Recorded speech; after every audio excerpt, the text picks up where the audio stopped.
Israel ইরানের সবচেয়ে বড় হামলা একযোগে নিক্ষেপ শতাধিক মিসাইল ড্রোন। হরমুজ প্রণালী এবং পারস্য উপসাগরীয় অঞ্চলে পূর্ণ কর্তৃত্ব প্রতিষ্ঠিত হয়েছে দাবি ইরানের। ইরানিদের সহায়তায় এবারে একজোট ভারতীয়রা। যুদ্ধের মধ্যে ইরানে বিজয় উদযাপন। ফুরিয়ে যাচ্ছে ইসরায়েলি সেনা। মার্কিনীদের উদ্দেশ্যে ইরানের প্রেসিডেন্টের আবেগ ঘন খোলা চিঠি। থিঙ্ক ট্যাঙ্কের নজিরবিহীন বিবৃতি, ইরানের বিরুদ্ধে পরাজয়ের মুখে যুক্তরাষ্ট্র ইসরায়েল। স্বাগত কালবেলা আন্তর্জাতিক সংবাদে, সাথে আছি মুজাহিদুল ইসলাম। শিরোনাম শুনছিলেন, জানাবো বিস্তারিত। মধ্যপ্রাচ্যের রণক্ষেত্রে এবারে যাবৎকালের সবচেয়ে বড় ও শক্তিশালী হামলা চালালো ইরান। অপারেশন ট্রু প্রমিস 4 এর আওতায় বুধবার ভোরে একযোগে শতাধিক ভারী ক্ষেপণাস্ত্র ও ড্রোন দিয়ে ইসরায়েলি ও মার্কিন সামরিক স্থাপনাগুলোতে আঘাত এনেছে ইসলামী বিপ্লবী গার্ড বাহিনী। তেহরানের দাবি, এই সমন্বিত আক্রমণে তেল আবিব ও বনি ব্রাক সহ একাধিক শহর লণ্ডভণ্ড হওয়ার পাশাপাশি কুয়েত ও বাহরাইনে থাকা মার্কিন ঘাঁটিগুলো মারাত্মক ক্ষতিগ্রস্ত হয়েছে। বিস্তারিত দেখুন রিপোর্টে। ইসরায়েলে এ যাবৎকালের অন্যতম বড় ও শক্তিশালী হামলা চালিয়েছে ইরানের ইসলামী বিপ্লবী গার্ড বাহিনী IRGC। অপারেশন ট্রু প্রমিস 4 এর আওতায় পরিচালিত এই 89তম দফার অভিযানে একযোগে 100টিরও বেশি ভারী ক্ষেপণাস্ত্র ও ড্রোন দিয়ে ইসরায়েলি ও মার্কিন সামরিক লক্ষ্যবস্তুগুলোতে আঘাত হানা হয়েছে। IRGC জানিয়েছে, এই সমন্বিত আক্রমণে তেল আবিব, ইলাদ ও বনি ব্রাক শহরের একাধিক সামরিক স্থাপনা মারাত্মকভাবে ক্ষতিগ্রস্ত হয়েছে। একই সাথে কুয়েতের আল ওদাইরি ঘাঁটিতে একটি মার্কিন চিনুক হেলিকপ্টার ধ্বংস এবং বাহরাইন মার্কিন ৫ম নৌবহরের গোপন আস্তানায় হামলায় জ্যেষ্ঠ কর্মকর্তাদের হতাহতের দাবি করেছে তেহরান। এছাড়া পারস্য উপসাগরে ইসরায়েলি মালিকানাধীন একটি ট্যাঙ্কার ও সংযুক্ত আরব আমিরাতে 2টি মার্কিন রাডার ব্যবস্থা ধ্বংস করা হয়েছে। পাশাপাশি ইরানি ড্রোনের তাড়া খেয়ে মার্কিন রণতরী USS আব্রাহাম লিঙ্কন পিছু হটতে বাধ্য হয়েছে বলে জানানো হয়। গত 28 ফেব্রুয়ারি ইরানের সর্বোচ্চ নেতা আয়াতুল্লাহ আলী খামিনিকে হত্যার প্রতিবাদে আন্তর্জাতিক আইন অনুযায়ী এই প্রতিশোধমূলক অভিযান অব্যাহত থাকবে বলে হুঁশিয়ারি দিয়েছে IRGC।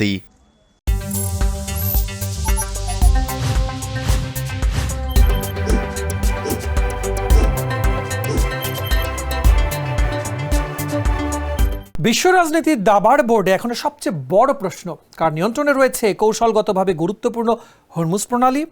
প্রতিদিন বিশ্বের মোট জ্বালানি তেলের 1/5 এই সরু জলপথ দিয়ে পরিবাহিত হলেও বর্তমানে এর পূর্ণ কর্তৃত্ব দাবি করছে ইরানের Islamic revolutionary guard corps. Oman ও ইরানের মধ্যবর্তী এই জলপথে উন্নত ড্রোন ও ক্ষেপণাস্ত্র মোতায়েন করে পশ্চিমা শক্তিগুলোকে এক প্রকার চ্যালেঞ্জ ছুড়ে দিয়েছে তেহরান। যুক্তরাষ্ট্রের সামরিক গতিবিধির জবাবে ইরান কি তবে এই প্রণালীকে যুদ্ধের ঢাল হিসাবে ব্যবহার করছে, এমন আলোচনা উঠেছে। বিশ্ব অর্থনীতির জন্য চরম উদ্বেগজনক এই পরিস্থিতির সর্বশেষ নিয়ে থাকছে বিস্তারিত রিপোর্টে।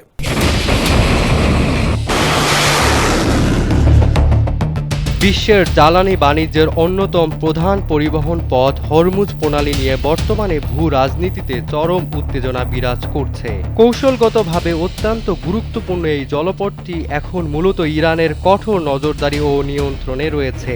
সম্প্রতি ইরানের Islamic revolutionary guard Corps IRGC ঘোষণা করেছে, এই প্রণালী এবং পারস্য উপসাগরীয় অঞ্চলে তাদের নৌবাহিনীর পূর্ণ কর্তৃত্ব প্রতিষ্ঠিত হয়েছে। প্রতিদিন বিশ্বের মোট খনিজ তেলের প্রায় 1/5 এই সরু জলপথ দিয়ে পরিবাহিত হয়। ওমান ও ইরানের মধ্যবর্তী এই প্রণালীটি ইরান নিজের নিরাপত্তার জন্য ঢাল হিসেবে ব্যবহার করছে। ইরানের দাবি, তারা এই এলাকায় যে কোনো বিদেশি হস্তক্ষেপ রুখে দিতে সক্ষম। বিশেষ করে যুক্তরাষ্ট্র ও ইসরায়েলের সামরিক গতিবিধির জবাবে ইরান সেখানে নিয়মিত মহড়া এবং উন্নত ড্রোন ও ক্ষেপণাস্ত্র মোতায়েন রেখেছে। পশ্চিমা শক্তিগুলো এই জলপথের অবাধ চলাচল নিশ্চিত করতে চাইলেও ভৌগোলিক অবস্থানের কারণে ইরান এখানে সুবিধাজনক অবস্থানে রয়েছে। হরমুজ প্রণালীর নিয়ন্ত্রণ নিয়ে এই টানাপোড়েন কেবল সামরিক নয়, বরং বিশ্বের অর্থনীতির জন্য একটি বড় দুশ্চিন্তার কারণ হয়ে দাঁড়িয়েছে। ইরান স্পষ্ট জানিয়ে দিয়েছে, তাদের স্বার্থ বিঘ্নিত হলে এই পথ বন্ধ করে দেওয়ার ক্ষমতা তারা রাখে। যুদ্ধবিধ্বস্ত ইরানের পাশে দাঁড়াতে এবারে এক অনন্য নজির সৃষ্টি করলেন ভারতীয়রা। হিন্দু মুসলিম নির্বিশেষে সাধারণ মানুষ থেকে শুরু করে শিশু সবাই হাত বাড়িয়ে দিয়েছেন বন্ধুরাষ্ট্র ইরানের দিকে। জম্মু কাশ্মীর, উত্তরপ্রদেশ ও কেরালার বাসিন্দারা নিজেদের পৈতৃক জমি, সঞ্চিত অর্থ, এমনকি শেষ সম্বল, গয়না, ঐতিহ্যবাহী বাসনপত্র দান করছেন ক্ষতিগ্রস্তদের সহায়তায়। উত্তরপ্রদেশের 3 ভাইয়ের 15 লাখ টাকার জমিদান কিংবা শিশুর মাটির ব্যাংকের জমানো টাকা সব মিলিয়ে এক আবেগঘন পরিবেশ তৈরি হয়েছে ভারত জুড়ে। দিল্লির ইরানি দূতাবাস ভারতীয়দের অভূতপূর্ব ভালোবাসায় আপ্লুত। দুদেশের এই আত্মিক টান ও মানবিক সংহতি নিয়ে থাকছে বিস্তারিত রিপোর্ট। এবার যুদ্ধে ক্ষতিগ্রস্ত ইরানিদের জন্য গহনা বাসনপত্রের মতো সাহায্য তুলছে ভারতের হিন্দু ধর্মাবলম্বীরা সহ সাধারণ মানুষ। পৈতৃক জমি জমানো অর্থ, নিজের ব্যবহারকৃত গয়না, এমনকি ঐতিহ্যবাহী বাসনপত্র দান করে ইরানিদের পাশে দাঁড়াচ্ছে জম্মু কাশ্মীর, উত্তরপ্রদেশ এবং কেরালার মতো বিভিন্ন রাজ্যের বাসিন্দারা।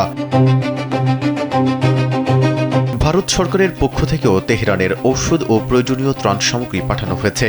দিল্লির ইরানি দূতাবাস ভারতীয়দের এই অভূতপূর্ব মানবিক সহায়তার জন্য গভীর কৃতজ্ঞতা প্রকাশ করেছে। দিল্লি এবং কাশ্মীরের শিয়া অধ্যুষিত এলাকাগুলোতে স্বেচ্ছাসেবীরা বাড়ি বাড়ি গিয়ে অর্থ, সোনা, রূপার গয়না এবং গবাদি পশু সংগ্রহ করছেন। বিশেষ করে উত্তরপ্রদেশের মিরাটের 3 ভাই প্রায় 15 লাখ টাকা মূল্যের জমি দান করেছেন। এমনকি একটি ছোট শিশু তার মাটির ব্যাংকে জমানো টাকা দান করার ছবি সামাজিক যোগাযোগ মাধ্যমে ছড়িয়ে পড়লে তা ব্যাপক প্রশংসিত হয়। অনেক হিন্দুকেও ইরানের জন্য তোলা এই অনুদানে নিজেদের অর্থ দিতে দেখা যায়। দিল্লিতে অবস্থিত ইরানের দূতাবাসের তরফে জানানো হয়েছে তারা আপ্লুত। আসন্ন দিনগুলোতেও যাতে আর্থিক অনুদান এবং মানবিক সহায়তা পাঠানো হয় সেজন্য ব্যাংক অ্যাকাউন্টের বিস্তারিত দেওয়া হয়েছিল। জানানো হয়, কেউ চাইলে দূতাবাসে গিয়ে নগদ আর্থিক অনুদান দিতে পারেন। দীর্ঘদিনের বন্ধু রাষ্ট্র ইরানের সাথে এই সংকটের মুহূর্তে ভারতীয়দের এই আত্মিক টান ও সৌহার্দ্যপূর্ণ অবস্থান এক নতুন মানবিক নদীর সৃষ্টি করেছে। চতুর্মুখী যুদ্ধের ভয়াবহ উত্তেজনার মাঝেই রাজপথে বিজয় উল্লাসে মাতলেন ইরানিরা। 1979 সালের ঐতিহাসিক ইসলামিক রিপাবলিক ডে উপলক্ষে তেহরানে আয়োজিত এক বিশাল সমাবেশে অংশ নিয়েছেন দেশটির শীর্ষ নেতৃত্ব। খোদ প্রেসিডেন্ট মাসুদ পেজিশকিয়ান ও পররাষ্ট্রমন্ত্রী আব্বাস আরাকচি সমর্থকদের মনোবল ধরে রাখার আহ্বান জানিয়েছেন। উৎসবের আমেজে চললেও বুধবার ভোরে তেহরানের সাবেক মার্কিন দূতাবাস এলাকায় ভয়াবহ বোমা হামলার খবর পাওয়া গেছে। তবে সব বাধা উপেক্ষা করে রাজধানীর আকাশে ওড়ানো হয়েছে দেশের বিশাল পতাকা। যুদ্ধের দামামার মাঝে ইরানিদের এই হার না মানা মানসিকতা নিয়ে বিস্তারিত থাকছে রিপোর্টে। চলমান ভয়াবহ যুদ্ধের মাঝেই ইরানে বিজয় উদযাপন করছেন ইরানিরা। মঙ্গলবার রাতে 1979 সালের ঐতিহাসিক গণভোটের বার্ষিকী তথা ইসলামিক রিপাবলিক ডে উপলক্ষে এই উৎসবের আয়োজন করা হয়। তেহরানে আয়োজিত এই বিশাল সমাবেশে প্রেসিডেন্ট মাসুদ পেজেশকিয়ান এবং পররাষ্ট্রমন্ত্রী আব্বাস আরাগচি অংশ নিয়ে সমর্থকদের মনোবল বৃদ্ধির আহ্বান জানান। উদযাপনের মাঝেই বুধবার ভোরে তেহরানের সাবেক মার্কিন দূতাবাস এলাকায় যুক্তরাষ্ট্রের বোমা হামলার খবর পাওয়া গেছে। তা সত্ত্বেও বুধবার দুপুরে রাজধানীর কেন্দ্রে দেশটির সবচেয়ে বড় পতাকা উত্তোলন করা হয় এবং সমর্থকদের রাজপথে অবস্থান বজায় রাখার নির্দেশ দেওয়া হয়। ভয়াবহ সৈন্য সংকটে পড়েছে ইসরায়েলি সামরিক বাহিনী বা আইডিএফ। খোদ আইডিএফ প্রধান লেফটেন্যান্ট জেনারেল ইয়াল জামি সতর্ক করে জানিয়েছেন, দ্রুত এই সংকট সমাধান না করলে চরম বিপদে পড়বে তেল আবিব। কট্টর অর্থোডক্স ইহুদিদের সামরিক সেবা থেকে অব্যাহতি দেওয়ার সরকারি পরিকল্পনায় পরিস্থিতি আরও জটিল হয়ে উঠেছে। টানা 2 বছরের যুদ্ধে নিয়মিত রিজার্ভ বাহিনীর উপরে তৈরি হওয়া তীব্র চাপ সামলাতে সেবারে মেয়াদ বাড়ানোর প্রস্তাব করেছেন তিনি। যোগ্য তরুণদের সেনাবাহিনীতে যোগ না দেওয়া এবং দীর্ঘ সংঘাতের ক্লান্তি কি তবে ইসরায়েলের প্রতিরক্ষা ব্যবস্থাকে ধসিয়ে দেবে? এ নিয়ে থাকছে বিস্তারিত রিপোর্টে। ফুরিয়ে যাচ্ছে ইসরায়েলি সেনা। দ্রুত এই সংকট সমাধান না করলে দেশটি চরম বিপদে পড়বে বলে হুঁশিয়ারি দিয়েছেন আইডিএফ প্রধান লেফটেন্যান্ট জেনারেল ইয়াল জামির। সম্প্রতি আইন প্রণেতাদের পাঠানো এক চিঠিতে তিনি জানান, আগামী জানুয়ারির মধ্যে কয়েক হাজার সৈন্য হারাতে পারে ইসরায়েল। বর্তমানে প্রায় 12,000 নতুন যোদ্ধা জরুরি হলেও কট্টর অর্থোডক্স ইহুদিদের সামরিক সেবা থেকে ছাড় দেওয়ায় সরকারি পরিকল্পনায় পরিস্থিতি আরও জটিল হচ্ছে। প্রায় 80,000 যোগ্য তরুণ সেনাবাহিনীতে যোগ না দেওয়ায় তৈরি হয়েছে চরম বৈষম্য। ইতোমধ্যে দীর্ঘ সংঘাতে নিয়মিত ও রিজার্ভ বাহিনীর উপর তীব্র চাপ তৈরি হয়েছে। টানা 2 বছরের যুদ্ধে নিয়মিত ও সংরক্ষিত 2 বাহিনী এখন চরম ক্লান্ত। ইয়াল জামির সতর্ক করে বলেন, সেবার মেয়াদ 30 মাস থেকে বাড়িয়ে 36 মাস করতে হবে এবং নতুন নিয়োগ আইন দ্রুত পাশ করতে হবে। অন্যথায় সংরক্ষিত বাহিনীর উপর চাপ বাড়বে, যা দীর্ঘমেয়াদে ইসরায়েলের প্রতিরক্ষা ব্যবস্থাকে ধসিয়ে দিতে পারে।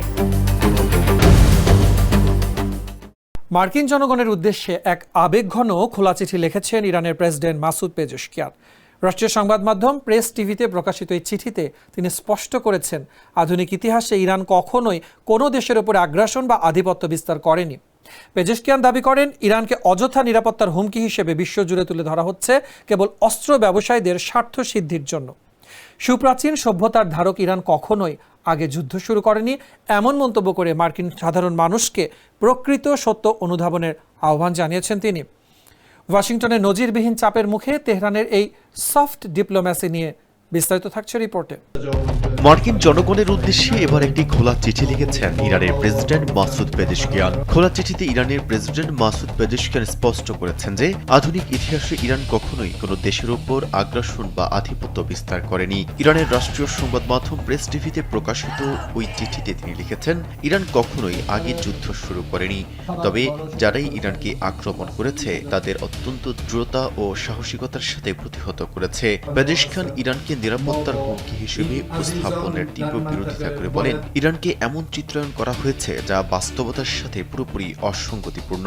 তার মতে, শত্রু তৈরির এই অপচেষ্টা মূলত ক্ষমতাধর রাষ্ট্রগুলোর রাজনৈতিক ও অর্থনৈতিক স্বার্থসিদ্ধ এবং অস্ত্র শিল্প টিকিয়ে রাখার হীন উদ্দেশ্য থেকেই করা হচ্ছে। ইরানকে এক সুপ্রাচীন ও ধারাবাহিক সভ্যতার প্রতীক হিসেবে বর্ণনা করে মাসুদ পেজেশকিয়ান মার্কিনীদের এই কৃত্রিম প্রচারণা ও চাপের পেছনের উদ্দেশ্যগুলো অনুধাবন করার আহ্বান জানান। ইরানের বিরুদ্ধে চলমান যুদ্ধে বড় ধরনের কৌশলগত ব্যর্থতার মুখে পড়েছে যুক্তরাষ্ট্র ইসরায়েল। বিশ্বের শীর্ষ ৮০টি আন্তর্জাতিক থিঙ্ক ট্যাঙ্ক ও গবেষণা প্রতিষ্ঠানের এক নজিরবিহীন যৌথ বিশ্লেষণে এই চাঞ্চল্যকর দাবি করা হয়েছে। ব্রুকিংস ইনস্টিটিউশন ও র্যান্ড কর্পোরেশনের মতো প্রভাবশালী সংস্থাগুলো একমত যে সামরিক প্রযুক্তিতে এগিয়ে থাকলেও রণকৌশলে তেহরানের কাছে পিছিয়ে পড়েছে ওয়াশিংটন ও তেল আবিব। বিশেষ করে রমজান যুদ্ধ নামক প্রতিরক্ষা ব্যবস্থা এবং হরমুজ প্রণালীর নিয়ন্ত্রণ পুনরুদ্ধারে ব্যর্থ হওয়া পশ্চিমা মিত্রদের জন্য বড় ধাক্কা হিসাবে দেখা হচ্ছে। এ নিয়ে বিস্তারিত থাকছে রিপোর্টে। বিশ্বের শীর্ষ ৮০টি আন্তর্জাতিক থিঙ্ক ট্যাঙ্ক ও গবেষণা প্রতিষ্ঠানের এক নজিরবিহীন যৌথ বিশ্লেষণে দাবি করা হয়েছে যে ইরানের বিরুদ্ধে চলমান যুদ্ধে যুক্তরাষ্ট্র ও ইসরায়েল তাদের কৌশলগত লক্ষ্য অর্জনে বড় ধরনের ব্যর্থতার মুখে পড়েছে। সেন্টার ফর স্ট্র্যাটেজিক স্টাডিজের এই বিশেষ পর্যালোচনায় দেখা গেছে, ব্রুকিংস ইনস্টিটিউশন, রেড কর্পোরেশন এবং চেথাম হাউসের মতো প্রভাবশালী সংস্থাগুলো একমত যে সামরিক প্রযুক্তিতে এগিয়ে থাকলেও রণকৌশলগত বিজয়ের দৌড়ে ওয়াশিংটন ও তেল আবিব পিছিয়ে পড়েছে। বিশ্লেষকদের মতে, ইরানের রমজান যুদ্ধ নামক সুকৌশলী প্রতিরক্ষা ব্যবস্থা তেহরানকে সুবিধাজনক অবস্থানে রেখেছে। ইরানকে রাজনৈতিকভাবে অস্থিতিশীল করা কিংবা আত্মসমর্পণে বাধ্য করার পশ্চিমা পরিকল্পনা সফলভাবে রুখে দিয়েছে তেহরান। বিশেষ করে কৌশলগতভাবে গুরুত্বপূর্ণ হরমুজ প্রণালীর নিয়ন্ত্রণ পুনরুদ্ধারে ব্যর্থ হওয়া যুক্তরাষ্ট্র ও তার মিত্রদের জন্য বড় একটি ধাক্কা। বর্তমানে এটি একটি ক্ষয়িষ্ণু যুদ্ধে পরিণত হয়েছে, যা দীর্ঘমেয়াদে ইরানের জন্যই বেশি অনুকূল। এই পরিস্থিতিতে সম্মানজনকভাবে যুদ্ধ থেকে বেরিয়ে আসতে হলে যুক্তরাষ্ট্রকে এখন হয় একটি কৃত্রিম বিজয় দেখাতে হবে, নতুবা বড় কোনো অর্জন ছাড়াই যুদ্ধের সমাপ্তি টানতে হবে। দর্শক, এই ছিল আজকের আয়োজনে। ধন্যবাদ এতক্ষণ সাথে থাকার জন্য।